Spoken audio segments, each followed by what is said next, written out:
Bonjour à tous, tous au féminin et au masculin. Je veux saluer Mesdames les ministres Catherine Vautrin et Astide Panosyan. Je veux saluer Monsieur Jean-Jacques Marette qui a joué un rôle de coordination et de facilitateur tout au long de cette période. Et puis, Mesdames et Messieurs, le sujet de cette rencontre est le travail que nous avons conduit depuis 4 mois pour rechercher les voies d'une amélioration de notre système de retraite. Comme vous le savez, depuis mardi matin, j'ai reçu toutes les organisations qui ont participé à ce conclave de négociation. J'ai fait le point avec chacune d'entre elles, individuellement ou en collège. J'ai entendu leurs positions respectives et je leur ai demandé de dresser précisément leurs points d'accord et de désaccord. Ces organisations ont travaillé depuis 4 mois sans interruption, dans un remarquable climat de franchise, sans intervention du gouvernement comme je m'y étais engagé et sous la houlette de M. Marette. Je veux le dire devant vous, ce travail, contrairement à ce qui a été abondamment dit et écrit, a été remarquablement utile. Il est vrai qu'il n'a pas, au terme de la journée de lundi, débouché dans un premier temps sur un accord immédiat, mais pour avoir fait l'inventaire détaillé des pas en avant, des points d'accord et de dissonance, pour avoir de manière approfondie échangé avec chacune des organisations sur leurs priorités, sur leur vision de l'avenir, je suis impressionné par les progrès, je crois que vous allez en avoir la preuve, qui ont été faits depuis 4 mois. Il a pu y avoir des moments de tension, parfois d'agacement, c'est inévitable dans de telles négociations, et sur un sujet aussi passionné. Mais j'affirme que les représentants des salariés et des entreprises ont chacun pris en compte les attentes de leurs interlocuteurs et ont ensemble pris en compte, ce qui est plus important encore, l'intérêt général. C'est ce bilan précis que je vais, point par point, détailler devant vous pour que chacun de ceux qui nous écoutent mesure les progrès qu'un tel effort aura permis d'envisager. Ai-je besoin de dire que ce travail de démocratie sociale, et j'y reviendrai, politique, intervient dans un moment particulièrement difficile de l'histoire de notre pays et de l'histoire du monde, où nous nous trouvons sous la pression des risques et des violences, de soubresauts menaçants dans toutes les parties du monde. C'est-à-dire, selon moi, dans un moment où notre seule arme réelle comme peuple français, comme nation, comme pays, pour défendre ce que nous sommes, est celle de la prise de conscience et de l'unité du pays. Mais avant de faire ce bilan précis qui, vous le verrez, est incroyablement avancé, je veux dresser devant vous la liste des objectifs qui étaient ceux du gouvernement à l'ouverture de cette séquence inédite de démocratie sociale. Et ce sont ces objectifs qui demeurent naturellement aujourd'hui. Je vais énumérer ces objectifs d'intérêt général. Premier objectif et le plus important, garantir l'avenir de notre système de retraite par répartition en rétablissant son équilibre financier d'ici à 2030. C'était la condition préalable, la seule que j'avais fixée aux partenaires sociaux et qui a été acceptée par tous. Deuxième objectif, augmenter autant que nous le pourrons la proportion de nos compatriotes qui choisissent de rester au travail plus longtemps. La faiblesse de l'emploi des seniors en France est, comparativement aux pays voisins, un de nos handicaps, et ce handicap menace l'avenir des retraites. Et c'est, en tout cas à mes yeux, un appauvrissement des compétences et des talents. Troisième objectif, objectif de meilleure justice. Meilleure justice d'abord à l'égard des femmes, pour qui la maternité rend plus difficile l'acquisition des droits à la retraite. Et ce n'est pas juste. Justice à l'égard de ceux qui sont contraints de prolonger leurs années de travail parce qu'ils n'ont pas leurs annuités pour éviter la décote, c'est-à-dire la diminution de leur pension. Justice à l'égard des salariés pour qui le travail pénible a des incidences sur leur santé. Femmes en âge de décote, pénibilité, voilà 3 sujets sur lesquels nous souhaitions, nous espérions une amélioration du système. Quatrième objectif, ne pas alourdir le coût du travail. Nous savons avec certitude, spécialement dans une période si difficile et dans une compétition aussi âpre que celle que nous traversons, un alourdissement du coût du travail est une menace directe sur l'emploi et sur les chances de nos entreprises dans la compétition mondiale. Cinquième objectif, faire que le débat sur les retraites ne soit plus une fracture politique et sociale, et en particulier qu'il ne devienne pas ce qui est à mes yeux une vraie menace, et peut-être une menace en cours de réalisation, un conflit de génération. Les plus jeunes se trouvant en droit d'accuser les générations plus anciennes d'avoir construit leur confort sur leur dos et en compromettant leur avenir. Sixième objectif, poser pour l'avenir la question de la gouvernance. C'est une conviction ancienne pour moi que tous les sujets n'appartiennent pas au champ de la politique partisane, spécialement les sujets sociaux. Il y a d'autres modes de gouvernance. Et la gestion des retraites complémentaires de l'Agirc-Arrco, sous l'égide des partenaires sociaux, en apporte la preuve.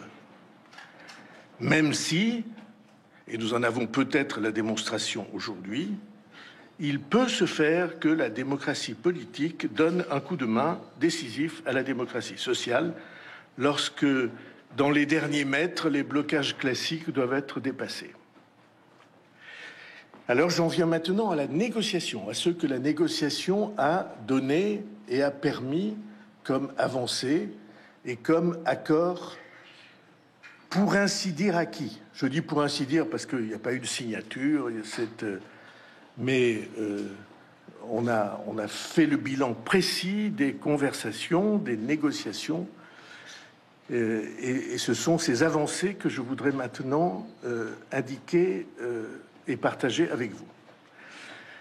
Première avancée, tous les participants ont accepté le principe du retour à l'équilibre en 2030 pour assurer tout simplement la sauvegarde de notre système par répartition. Deuxième avancée, tous les participants se sont accordés, et ça n'était pas facile, pour ne pas remettre en cause dans cette négociation les conditions d'âge fixées par la loi de 2023. C'est une avancée décisive et je veux saluer le courage des responsables qui se sont accordés sur ce point. Troisième avancée, tous les participants se sont accordés pour améliorer la condition des personnes, spécialement celles qui ont eu des carrières hachées, souvent des femmes, le plus souvent des femmes, face à l'âge d'annulation de la décote, c'est-à-dire pour diminuer l'âge des départs à taux plein, ramené de 67 ans à 66 ans et demi.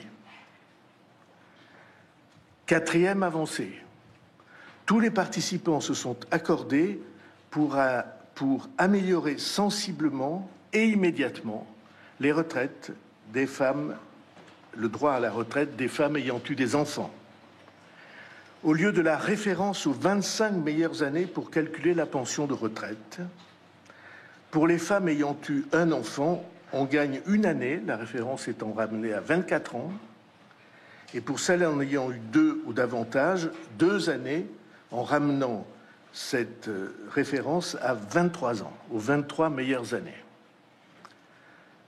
Cinquième avancée, Ils ont de la même manière accepté une meilleure prise en compte des trimestres liés à la maternité pour un départ anticipé au titre des carrières longues, gagnant ainsi 2 trimestres au titre de la maternité. 6e avancée. Tous les participants se sont accordés, c'était une demande très explicite et très soutenue des organisations syndicales, pour que soit mieux prise en compte la pénibilité du travail. Alors je vais énumérer les demandes qui étaient celles des organisations syndicales sur la pénibilité. Ils voulaient d'abord la réintégration des 3 critères de pénibilité dits ergonomiques, port de charges lourdes, exposition aux vibrations et posture difficile, qui avaient été écartés de la liste des critères de pénibilité, 6 autres critères, le travail de nuit, par exemple, au moment de l'adoption de la loi de 2023. Ensuite, il demandait la définition à partir de ces 3 critères d'une cartographie des métiers exposés, métiers à risque de pénibilité, permettant un repérage précoce et donc, d'une certaine manière, permettant une cartographie du risque. C'est la 2e demande des organisations syndicales. Ces 2 premières demandes ont été acceptées telles quelles. Il y avait une 3e demande qui était la définition de la réponse à ces risques de pénibilité. Il y avait 2 types de réponses évoquées. Le premier type de réponse, c'est la mise en place d'une politique de prévention généralisée. Et la 2e réponse, c'est la recherche de réparation. Alors, la politique de prévention généralisée a été acceptée par tout le monde. Donc, 2 exigences et demie satisfaites. Il reste il restait la 2e partie de l'exigence de prévention et de réparation, qui touche à la réparation, et ici la négociation n'a pas tout à fait permis d'aboutir. Entreprises et organisations syndicales s'accordant complètement sur la prévention, mais pas sur la réparation. Les organisations syndicales souhaitant une réparation générale, et les autres, les entreprises, une réparation individuelle sur décision médicale. Et sur ce point, en effet, il demeure une recherche d'accord. Ou, je vais le dire autrement, sur ce point, une recherche d'accord est indispensable. Mais je suis persuadé qu'un chemin d'accord existe et je voudrais dessiner ce chemin. À partir précisément des travaux les plus récents des partenaires sociaux. Au mois de novembre et hier soir, les partenaires sociaux ont progressé beaucoup sur un accord dit transition-reconversion. Cet accord a été défini en novembre à partir de l'obligation d'une visite médicale à 45 ans. Et si l'on réfléchit à ce que pourrait être une politique générale de lutte contre la pénibilité, j'imagine qu'aucun d'entre nous ne souhaite que la pénibilité soit maintenue tout au long de la carrière. Si l'on se donne comme objectif de repérer, à partir de ces visites médicales et de cette cartographie, les expositions à la pénibilité, on peut souhaiter, vouloir, on peut imaginer qu'on puisse proposer des réorientations aux salariés qui y sont exposés. Et donc, si je résume sur ces questions de pénibilité, à la fois de définition, il y a un accord complet, de cartographie, il y a un accord complet, demeure un accord complet sur la prévention et il y a une discussion possible et souhaitable, à propos de laquelle je pense qu'il existe une voie de sortie pour la réparation. Enfin, s'agissant du financement de ces changements, 2 accords ont été trouvés. Financement de la pénibilité dans le cadre des accidents de travail et des maladies professionnelles, c'est 500 millions. Et rationalisation possible du cumul emploi-retraite, c'est 500 millions supplémentaires. Il n'y a pas encore d'accord trouvé. C'est la même chose, c'est le point qui reste à éclaircir pour boucler le financement des mesures de justice et de retour à l'équilibre, c'est 400 millions. Mais je suis persuadé, pour avoir parlé avec toutes les organisations et envisagé avec elles des possibilités de compromis ou d'innovation ou de découverte d'un chemin nouveau, je suis persuadé qu'on peut très vite trouver un accord sur ce sujet. Et vous voyez bien qu'il n'y a plus que 2 sujets qui demeurent à résoudre et qui sont des sujets, pardon de le dire, solubles, à portée de la main, alors que la totalité des décisions qui ont été l'objet d'un accord au moins implicite sont impressionnants. Et vous conviendrez avec moi, j'en suis sûr, que rapporté à l'ampleur des progrès et équilibre de notre système, âge, carrière des femmes, décote et pénibilité, ces 2 sujets à traiter sont peu de choses dans les derniers mètres. Les experts et les négociateurs des organisations vont se remettre au travail pour rapprocher les points de vue. J'ai écrit dans mon texte, donnons-leur 3 semaines, donnons-leur 15 jours, parce que certaines organisations m'ont dit 3 semaines, c'est beaucoup trop long. Donnons-leur 10 jours. Je suis persuadé que ces 2 points, je ne veux pas dire secondaires, mais seconds, par rapport à l'ampleur des progrès qui ont été faits, ces 2 points sont faciles à traiter. Le compromis est apporté, et c'est ce que je souhaite, si les partenaires ne parvenaient pas à se mettre d'accord. Le gouvernement prendrait ses responsabilités et proposerait des dispositions de compromis qui seraient introduites dans le texte qui, en tout état de cause, prenant en compte tous ces progrès, sera, comme je m'y étais engagé, soumis au Parlement à l'automne dans le cadre du projet de loi de financement de la sécurité sociale.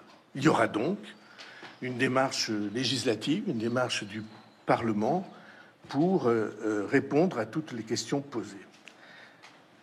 C'est une méthode qui est fondée sur l'esprit de responsabilité des partenaires sociaux. C'est une méthode de confiance, initiée par le gouvernement, conclue par le gouvernement au moment décisif, lorsqu'il s'agit non pas d'organiser un accord, mais d'entraîner les corps intermédiaires dans les derniers mètres. Mais j'ai été très frappé par le travail et par l'esprit de responsabilité. Et je voudrais vous dire le nom des négociateurs, parce que c'est eux qui ont fait, autour de M. Marette, le travail. Sous la responsabilité de Maryse Léon pour la CFDT, c'est Yvan Ricordeau. Sous la responsabilité de François Hommeril pour la CFE-CGC, c'est Christelle Thieffine. Sous la responsabilité de Cyril Chabagnier pour la CFTC, c'est Pascal Coton. Sous la responsabilité de Patrick Martin pour le MEDEF, c'est Diane Milleron-Deperroy. Et enfin, sous la responsabilité d'Amir Reza Tofigui pour la CPME, c'est Éric Chevet. Je trouve que le nom de ces femmes et de ces hommes qui ont participé à construire un tel accord sans se laisser entraîner dans des blocages définitifs, comme on vient de le voir, méritait d'être dit.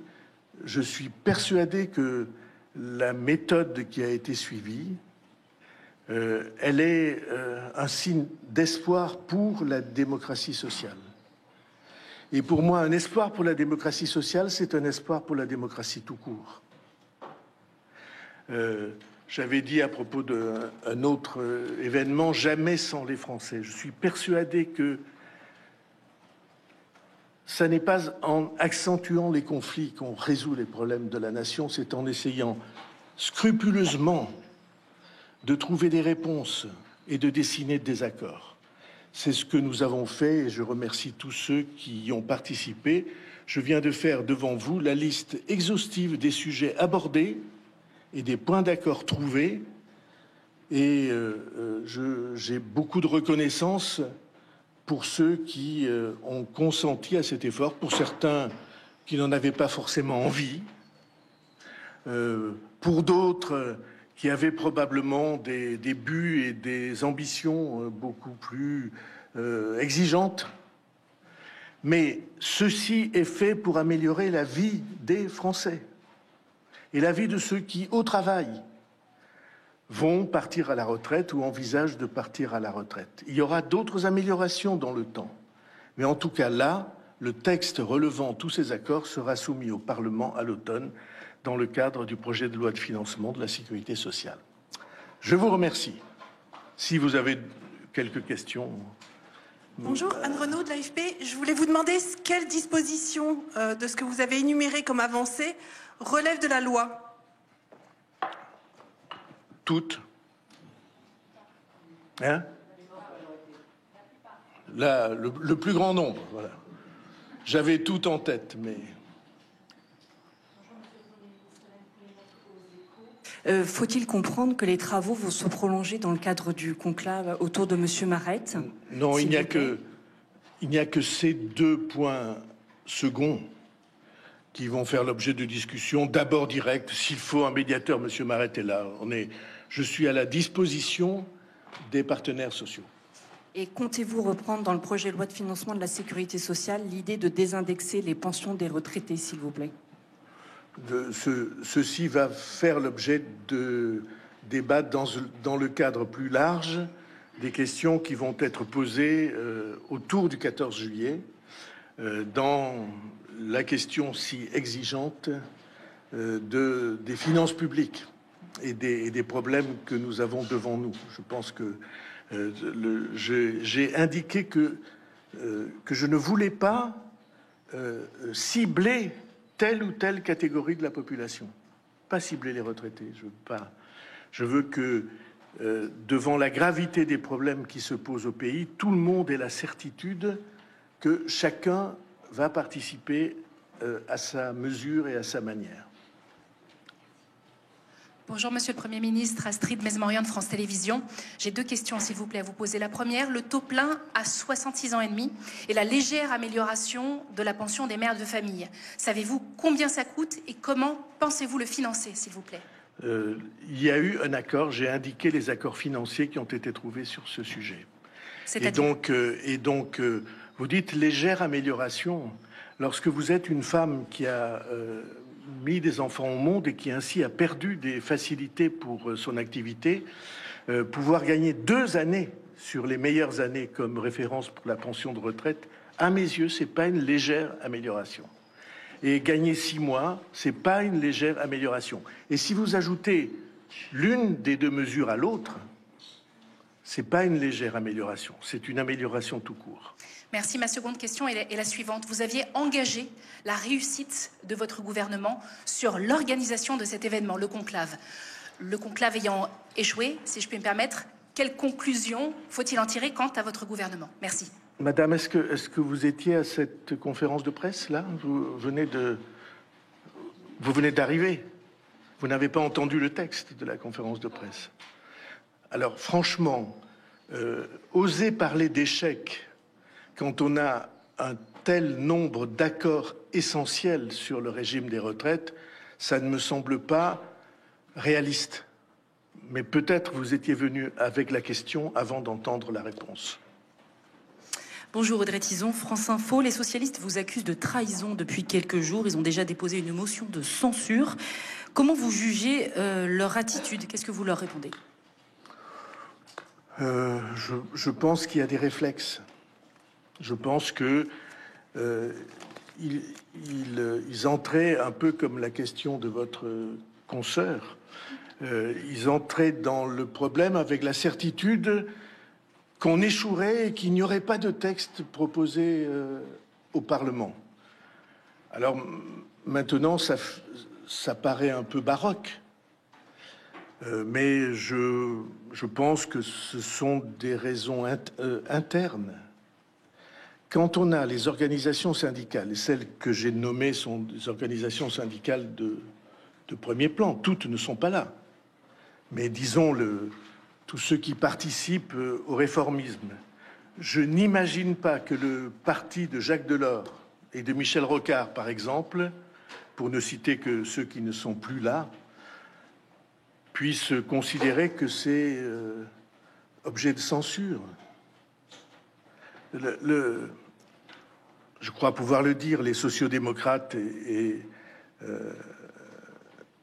que je connais bien, je partage avec eux, nous partageons avec eux l'idée que c'est précisément dans la responsabilité de la société civile qu'on doit trouver des aménagements sur des sujets essentiels pour les femmes et les hommes, et je commence exprès par les femmes. Et donc, je pense qu'ils avaient besoin de manifester un signe d'opposition pour des raisons internes que je peux comprendre et que je ne condamne pas. Mais je ne crois pas que sur le fond, le Parti socialiste, avec son histoire, puisse être en désaccord avec cette méthode. Bonjour Monsieur le Premier ministre, Mathilde Piquet, RTL. Dans les négociations, un des points de désaccord portait aussi sur les carrières longues. Dans quel sens est-ce que vous comptez arbitrer sur ce point-là? Est-ce qu'on garde les bornes d'âge actuelles? Est-ce qu'on n'en met qu'une seule, notamment à 18 ans? Voilà.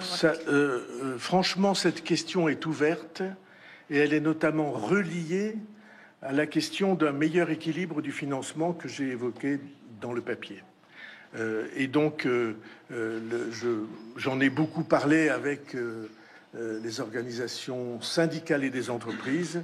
Je pense qu'il y a des réglages à trouver sur ce sujet et j'ai confiance que nous allons les trouver d'ici au PLFSS. Bonjour, Julien Henny pour France Inter et Radio France. Il y a un sondage qui est paru 2 heures avant le début de votre conférence de presse qui montre pessimisme certain des Français. 2 Français sur 3, d'après ce sondage, pensent que vous ne finirez pas l'année à Matignon. Est-ce que vous pouvez répondre au pessimisme de ces Français? Non, d'abord, je veux leur répondre que je comprends très bien leurs sentiments. Le même sondage, au mois de décembre, quand j'ai été nommé, pour 84%, considérait que je n'atteindrais pas la fin de l'année 2024. Bon, et puis on a passé la fin de l'année 2024 et si quelqu'un est conscient des risques que la situation politique du pays, sans majorité d'aucune sorte, ni absolue ni relative, fait courir au gouvernement, le gouvernement de Michel Barnier, avant moi, a été censuré. Et je lis des menaces de censure tous les jours. C'est probablement le mot qui est le plus souvent écrit. Et donc je partage leurs soucis ou leurs inquiétudes. Mais mon travail, à moi, notre mission à nous, les ministres qui sont là avec moi, c'est de répondre aux questions qui se posent et aux enjeux du pays sans rechercher, si j'ose dire, la sécurité de l'emploi. Puisqu'on parle de travail, et je suis tout à fait déterminé, et moi-même, si vous m'aviez demandé de me situer dans le sondage, je ne sais pas où j'aurais été. Juste une petite relance, Monsieur le Premier ministre. Certains vous accusent, y compris au sein du gouvernement, de chercher d'abord à gagner du temps et pensent même que vous faites ça très bien. Qu'est-ce que vous leur répondez? Vous trouvez que c'est gagner du temps, ça? Certains pourraient le penser, oui. Certains pourraient le penser, alors c'est que voulez-vous, la malveillance est plus répandue que la lucidité. Bonjour, Monsieur le Premier ministre. Laurence Dequet. Je ne vous vois pas, alors ouais, je suis... Laurence Dequet au magazine Marianne. Est-ce que vous êtes prêt à confier le pilotage de la CNAV aux partenaires sociaux? Je l'ai dit. Je suis depuis longtemps acquis à l'idée que,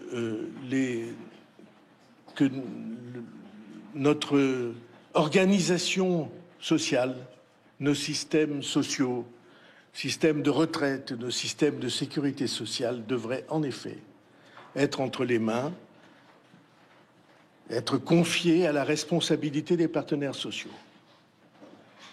Il y a une condition, c'est qu'on arrive à l'équilibre.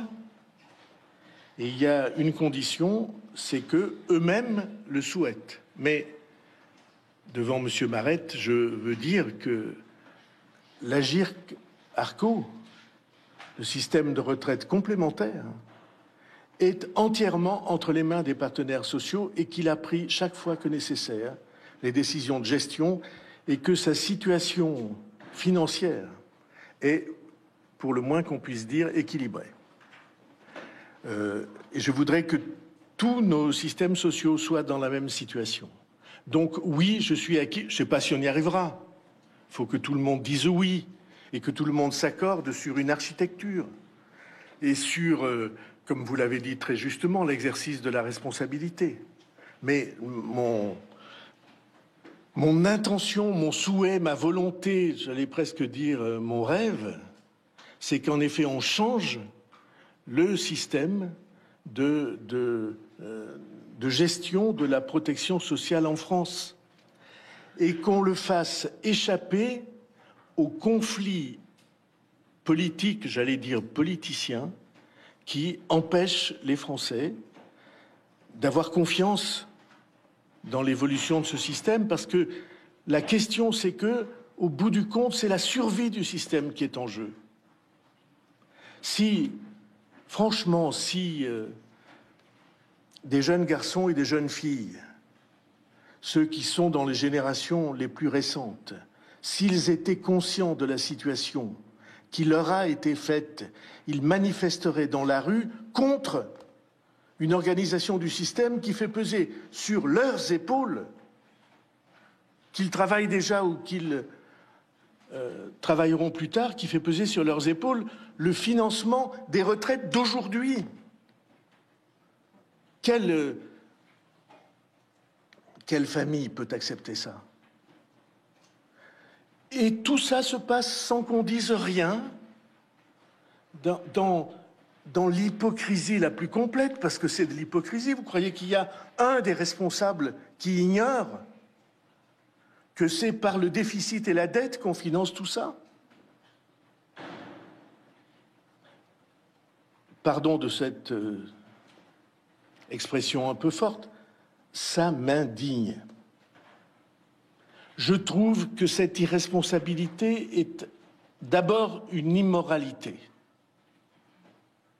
Alors je reconnais que c'est pas pratique de poser cette question, de même que la question du financement public, c'est pas pratique. Je préférerais de beaucoup qu'on ait des sous et que on ait à s'intéresser à la question de savoir comment on les dépense.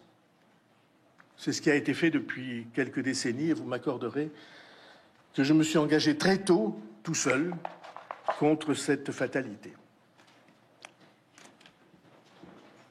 Bonjour Monsieur le Premier ministre, Marie-Aude Grimont pour Actuel CSE. J'ai deux questions. Tout d'abord au sujet des femmes. Les partenaires sociaux à un moment ont évoqué de supprimer la dernière surcote de 2023 pour compenser d'autres propositions. Est-ce que vous maintenez bien cette surcote aujourd'hui?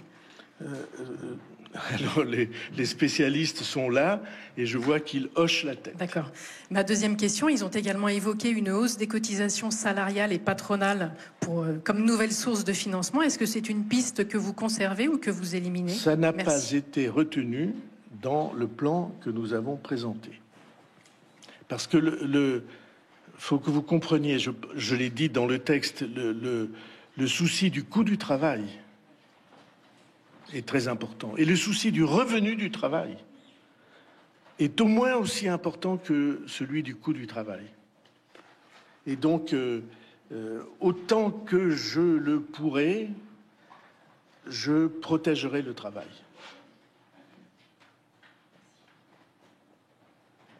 Il n'y a plus de questions. Pardon. Vous êtes le dernier intervenant inscrit. Bonjour, Thibaut Petit pour TF1 LCI. Vous avez évoqué beaucoup de mesures qui ont un coût. J'en profite pour reposer la question de ma collègue de France Télévisions. Combien coûte-t-elle, notamment la retraite à taux plein à 66 ans et demi et non à 67 ans? Est-ce que vous êtes sincèrement persuadé que vous arriverez à l'équilibre financier d'ici 2030? Et comment comptez-vous le faire? Et si vous ne parvenez pas à un accord qui le permettrait, que comptez-vous faire? Merci. Je suis absolument déterminé à ce qu'on respecte l'engagement d'équilibre financier en 2030. Je suis absolument déterminé à ce qu'on fasse le premier pas vers cet équilibre financier. Pour ça, il y a 1,5 milliard, quelque chose comme ça. Si j'ajoute 2 fois 500 millions et 400 millions, on est dans cet ordre de grandeur-là qu'il faut financer, que les partenaires sociaux se sont engagés à financer pour les 2 tiers. Et le 3e tiers, j'ai indiqué que ma conviction et mon analyse était qu'on était tout près d'un accord pour que ce financement puisse intervenir. Oui. Bonjour Monsieur le Premier ministre, Thomas Després, RTL. Vous présenterez dans 15 jours votre budget. Vous savez, l'année dernière, les budgets ont été compliqués à passer pour votre prédécesseur Michel Barnier. Est-ce que vous essayez de chercher un accord politique également, un pacte de non-censure? Et ces points d'accord seront mis dans le projet de loi de financement de la sécurité sociale. Est-ce que vous êtes en mesure de vous engager aujourd'hui à ne pas utiliser l'article 49.3 pour faire adopter ces mesures? Alors, c'est une des caractéristiques de votre métier que de considérer qu'il ne faut jamais s'intéresser à aujourd'hui et que ce qui est plus important, c'est de se demander ce qui se passera demain. Mais vos auditeurs, je crois, sont intéressés par ce qui se passe aujourd'hui, par un accord aussi important, alors qu'on leur avait dit que c'était un échec, comme disaient quelques-uns de vos collègues. Vous allez attendre jusqu'au 14 juillet. Alors, c'est pas du tout ce que vous dessinez là. Des négociations politiques pour trouver un accord de non-censure, ça n'a rien à voir avec tout ça. Ce que nous allons faire d'ici à la mi-juillet, un peu avant ou un peu après, probablement le 14 juillet. Ce que nous allons faire, c'est présenter aux Français, sans dissimuler, les conditions qui peuvent permettre à notre pays d'aller vers, non pas l'équilibre des finances publiques, mais un meilleur équilibre des finances publiques. Je considère que notre pays est menacé dans son avenir et dans son présent.